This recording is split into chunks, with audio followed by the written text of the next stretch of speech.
Imagina al hombre que lo tuvo todo: las llaves del tesoro del mundo, la sabiduría de los ángeles y el poder de mandar sobre los demonios. El rey Salomón no era solo un monarca, era el máximo exponente del éxito en la materia. Pero en la cima de su gloria, algo se rompió. Miró a través de los velos de su templo de oro y no vio la bendición de un Dios, sino los engranajes de una maquinaria repetitiva y sin alma. Cuando Salomón escribió que todo es vanidad, no estaba deprimido. Estaba usando la palabra hebrea Jebel, humo, vapor, una ilusión que no puedes atrapar. Estaba denunciando que este mundo es una simulación diseñada para mantenerte buscando un propósito en un laberinto sin salida. Hoy vamos a decodificar el mensaje oculto que el sistema no pudo borrar de la Biblia, el manual de Salomón para identificar la falsa realidad del demiurgo.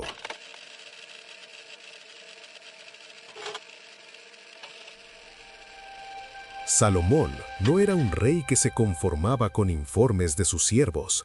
Él mismo se convirtió en un observador silencioso de la mecánica de la realidad. Se sentaba en su trono, no para juzgar a su pueblo, sino para juzgar a la existencia misma. Fue aquí donde empezó a notar algo perturbador en el comportamiento de la naturaleza. Él escribió: «Todas las cosas son fatigas, el hombre no puede explicarlo». Lo que Salomón estaba detectando era la entropía del espíritu. Observó que el ojo nunca se sacia de ver, ni el oído de oír. Esto no era un defecto humano, sino un diseño del sistema. El demiurgo implantó en nosotros un vacío insaciable para obligarnos a interactuar perpetuamente con la materia. Salomón se dio cuenta de que el mundo físico es una máquina de hambre eterna. Si el ser humano estuviera satisfecho, dejaría de buscar, dejaría de trabajar, dejaría de alimentar la estructura social que sostiene la Matrix. Él entendió que la belleza de este mundo es solo el cebo de una trampa, un espejismo que nos obliga a correr hacia un horizonte que retrocede cada vez que damos un paso. El rey sabio empezó a sospechar que su sabiduría no era un don divino, sino la carga de ver los hilos de nylon que mueven a los pájaros en el cielo. Es aquí donde Salomón lanza su frase más peligrosa: «Lo que fue, eso será, y lo que se hizo, eso se hará». En términos gnósticos modernos, Salomón estaba describiendo un algoritmo de repetición. Él analizó los ríos que van al mar y cómo el mar nunca se llena. Para Salomón, esto era la metáfora perfecta del reciclaje de almas. El agua sube, cae en forma de lluvia y vuelve a fluir. Lo mismo ocurre con nosotros. Entramos en la Matrix, sufrimos, morimos, nuestra esencia es procesada y volvemos a ser inyectados en un nuevo cuerpo para repetir el mismo drama. Salomón miró su propio templo, la construcción más grandiosa de la antigüedad, y sintió terror al comprender que incluso esa maravilla era solo una repetición de algo que ya había ocurrido en eones pasados y volvería a ocurrir en ciclos futuros. Descubrió que el tiempo no es una línea que conduce a la salvación, sino un círculo cerrado diseñado para que nadie escape. No hay progreso, solo movimiento. Estamos en una noria cósmica y el demiurgo es quien hace girar la manivela, mientras nosotros creemos que estamos evolucionando. Pero la pregunta de Salomón fue: ¿por qué nadie más se da cuenta? La respuesta la encontró en la naturaleza del tiempo material. El sistema impone un velo de amnesia. No hay memoria de las cosas primeras, escribió con amargura. Salomón se dio cuenta de que el éxito del demiurgo reside en que cada generación despierta en este mundo como si fuera la primera. Nos quitan los recuerdos de nuestras vidas pasadas y de nuestro origen divino, para que cada vez que juguemos, lo hagamos con la misma intensidad y miedo. Él veía a los jóvenes disfrutar de su juventud y a los viejos lamentar su pérdida, y comprendió que era un teatro perfectamente orquestado. La Matrix se reinicia con cada nacimiento. Salomón se sentía como el único actor en una obra de teatro que recordaba el guión del día anterior, mientras todos los demás actuaban como si fuera el estreno. Esa fue su verdadera soledad, ser el hombre que recordaba en un mundo diseñado para olvidar. Frustrado por la repetición del bucle, Salomón tomó una decisión radical. Si no podía salir de la Matrix por la sabiduría, intentaría saturar el sistema. En el capítulo 2 de Eclesiastés confiesa haber realizado el experimento sociológico y sensorial más grande de la historia. Dijo: «No negué a mis ojos ninguna cosa que desearan, ni aparté mi corazón de placer alguno». Salomón no buscaba el pecado por el pecado, buscaba el límite del código. Construyó palacios que desafiaban la lógica, plantó viñedos infinitos y acumuló tesoros que ningún ojo humano había visto. Intentó llevar el personaje de Salomón al nivel máximo de stats posibles. Pensó que si lograba el placer absoluto, quizás encontraría la grieta en el muro. Pero lo que descubrió fue un error en la programación de la materia, la ley de rendimientos decrecientes. Cuanto más tenía, más pesado se volvía el velo. Comprendió que el placer es el lubricante que el demiurgo utiliza para que los engranajes de la carne no rechinen. Al intentar hackear la felicidad a través del dinero y el poder, solo consiguió hacerse más visible para los arcontes, quienes se alimentaban de su frenesí creativo. Imagen sugerida: un banquete surrealista donde Salomón está sentado a una mesa kilométrica llena de frutas de oro y joyas, pero él está sosteniendo una uva que se deshace en ceniza negra en sus dedos. A su alrededor, los invitados parecen maniquíes de porcelana sin ojos, representando la vacuidad del placer material. En el corazón del misticismo, la historia da un giro oscuro que la religión tradicional prefiere ignorar. Salomón decidió construir el Templo de Jerusalén. Pero, ¿fue realmente para honrar al Creador? ¿O fue un intento de replicar la arquitectura del cielo para atrapar la luz en la tierra? Según las tradiciones gnósticas y los textos prohibidos como el Testamento de Salomón, el rey no usó solo mano de obra humana. Se dice que utilizó un anillo con un sello especial para esclavizar a los 72 demonios, los jinn o entidades del bajo astral, y obligarlos a tallar las piedras. Esto es una revelación clave. Salomón se dio cuenta de que para construir algo eterno en este mundo, necesitaba las herramientas de los mismos constructores de la Matrix. Estaba usando la tecnología del enemigo. Sin embargo, al terminar el templo, se dio cuenta de su error. El templo era un espejo de la propia prisión. Un edificio de piedra, por muy hermoso que sea, sigue siendo materia. Había construido una jaula de oro tan perfecta que incluso la presencia divina, la Shekinah, quedó atrapada en una caja de madera y oro, el arca, limitada por dimensiones físicas. Salomón había intentado materializar lo espiritual y solo logró densificarlo más. Después de construir, plantar y acumular, Salomón se detuvo y miró sus manos. Fue el momento del despertar amargo.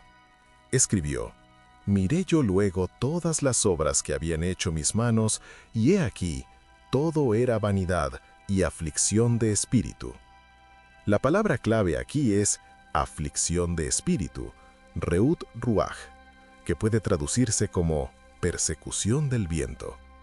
Salomón entendió que intentar encontrar el propósito dentro de la Matrix es como intentar atrapar el viento con las manos desnudas. El sistema está diseñado para que nunca lo logres. Se dio cuenta de que el demiurgo, o Yaldabaoth, es un envidioso que ha puesto eternidad en el corazón del hombre, pero sin darle la capacidad de alcanzarla dentro del tiempo. Es la tortura máxima, tener la sed de lo infinito dentro de un cuerpo que caduca en 70 años. Salomón comprendió que su riqueza no era una bendición, sino una distracción de alto nivel. El sistema le había dado todo para que no buscara la única cosa que realmente importaba: la salida. Salomón llegó a una conclusión que aterra a cualquier persona que vive dormida en el sistema. En la mucha sabiduría hay mucha molestia, y quien añade ciencia, añade dolor. ¿Por qué el hombre más sabio del mundo diría algo tan desolador? Porque la gnosis no es una iluminación barata de pensamiento positivo, es el acto violento de rasgar el velo. Él comprendió que la ignorancia es el mecanismo de defensa de la Matrix. Los que no saben son felices en su ignorancia, consumiendo y reproduciéndose como el demiurgo desea. Pero Salomón ya no podía volver a ser un ignorante. Una vez que ves los engranajes detrás del cielo azul, el azul ya no te parece hermoso, te parece un píxel. Se dio cuenta de que su intelecto le había quitado el consuelo de la religión convencional. Mientras otros oraban a una entidad externa esperando salvación, Salomón veía a esa entidad como el carcelero jefe. Su dolor era el aislamiento total, ser la única persona despierta en una habitación llena de gente que ríe mientras el edificio se quema. Estaba experimentando la verdadera soledad del espíritu atrapado en una mente biológica. En el templo del sabio rey se esconden las más oscuras verdades sobre la naturaleza de la creación. La tradición cuenta que Salomón podía hablar con los animales y comandar a los espíritus. En la clave gnóstica, esto significa que él había descifrado las frecuencias de control de los arcontes. El famoso anillo de Salomón no era una joya mágica, sino un símbolo del dominio sobre las leyes de la naturaleza material. Él descubrió que este mundo no se rige por la justicia, sino por el poder y la jerarquía. Al dominar a los demonios para construir su reino, Salomón estaba haciendo un pacto peligroso. Estaba usando el fuego del infierno para iluminar su casa. Aprendió que los arcontes, los gobernadores de este mundo, no son dioses, sino parásitos energéticos. Los obligó a trabajar para él, pero en el proceso se dio cuenta de algo peor. Al luchar contra los monstruos y controlarlos, él mismo se estaba convirtiendo en parte del sistema de control. Estaba atrapado en una guerra fría espiritual, donde para mantener su libertad tenía que actuar como un tirano cósmico. Se dio cuenta de que incluso mandar sobre los demonios es otra forma de estar encadenado a ellos. Imagina los pasillos del Palacio de Salomón al atardecer. No es un atardecer cualquiera. Es ese momento donde la luz naranja golpea el mármol y las columnas de cedro del Líbano, proyectando sombras alargadas que parecen dedos oscuros reclamando el lujo. Salomón camina solo. El sonido de sus sandalias sobre el suelo de piedra resuena con un eco vacío. Un eco que le recuerda que, a pesar de estar rodeado de 1000 esposas, cientos de sirvientes y ejércitos de hierro, su soledad es absoluta. Siente el peso de la seda en su piel, pero ya no la siente suave, la siente como una red. Toca las paredes recubiertas de oro de Ofir y por primera vez nota el frío metálico, una frialdad que le dice que la materia no tiene vida, que es un cadáver decorado. En este entorno de opulencia asfixiante, Salomón experimenta un sentimiento de náusea metafísica. Mira sus manos, cargadas de anillos que pueden ordenar la muerte de naciones o la construcción de ciudades, y siente que esas manos no son suyas, son herramientas de un avatar atrapado en un juego infinito. La fragancia del incienso más caro del mundo flota en el aire, pero para su olfato despierto huele a estancamiento, a la fatiga de un mundo que se repite. Salomón se sienta en su trono de marfil, rodeado de leones de oro que parecen observarlo con ojos muertos. Allí, en el silencio de su propia gloria, comprende que el éxito en la Matrix es la forma más sofisticada de distracción. Se siente como un prisionero que ha sido nombrado alcaide de su propia celda. En la penumbra del templo, Salomón comienza un diálogo interno que es en realidad un juicio a la creación. Siente una opresión en el pecho, la angustia de la chispa divina que grita por ser liberada de la densidad biológica. Sus ojos ya no ven el mundo físico, ven el ruido de la simulación. Él escribe las palabras que resonarán por milenios. Vanidad de vanidades, todo es vanidad.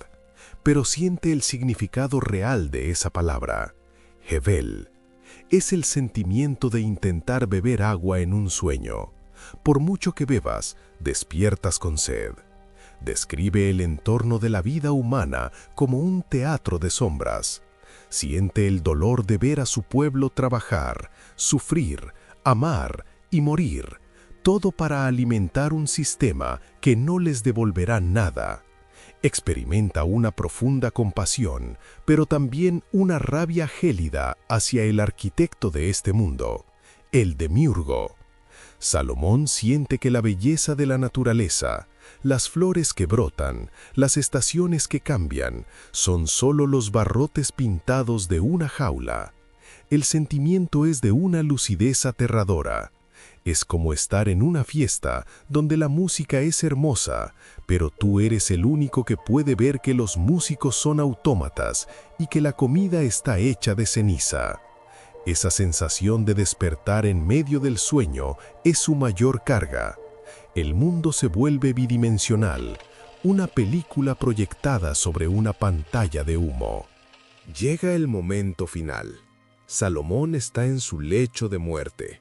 El aire es espeso, cargado con el olor de las lámparas de aceite y el murmullo de los sacerdotes que recitan salmos que él ya sabe que son inútiles. Pero dentro de él hay una calma absoluta, una quietud que no pertenece a este mundo. Él visualiza la estructura del cosmos, ve las 7 esferas de los arcontes, esos gobernadores celestiales que exigen peaje a las almas que intentan ascender. Siente cómo el hilo de plata que une su espíritu a su cuerpo empieza a tensarse y a deshilacharse. En este estado de transición, Salomón entrega su última gran explicación. La muerte no es el fin, sino la última frontera del hackeo. Él instruye a su conciencia para que no se detenga en las luces falsas del túnel, para que no responda a los llamados de sus ancestros, que son solo proyecciones de la Matrix, y para que ignore las promesas de un paraíso material. Su sentimiento es de una liberación expansiva. Siente que sus límites físicos se disuelven. El palacio, Jerusalén, el templo, todo se vuelve pequeño, como un juguete olvidado en el rincón del universo. Su espíritu, ahora una llama de gnosis pura, se desprende del polvo con un suspiro de alivio. Salomón no muere como un rey que pierde su reino, muere como un exiliado que finalmente encuentra el camino a casa. Su mensaje final para nosotros es un susurro que cruza el tiempo. No busques la paz en lo que cambia, sé la paz que observa el cambio. En el último segundo, la oscuridad de la habitación es sustituida por la luz negra del pleroma, la luz que es tan brillante que para los ojos de la Matrix parece oscuridad, pero para el espíritu es la libertad absoluta.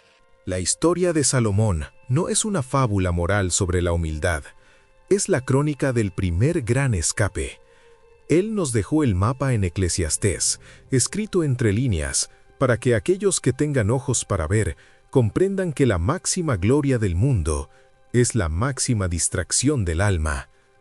Tú, que has llegado al final de este relato, ya no puedes mirar el mundo de la misma manera. El oro ya no brilla igual y el tiempo ya no parece tan infinito. Has recibido una chispa de la gnosis de Salomón. Ahora la pregunta queda en el aire. ¿Seguirás construyendo templos en la arena o empezarás a buscar la puerta que el rey sabio dejó abierta para ti? Soy Ismael, y esto es la ley del universo gnóstico. Gracias por despertar conmigo.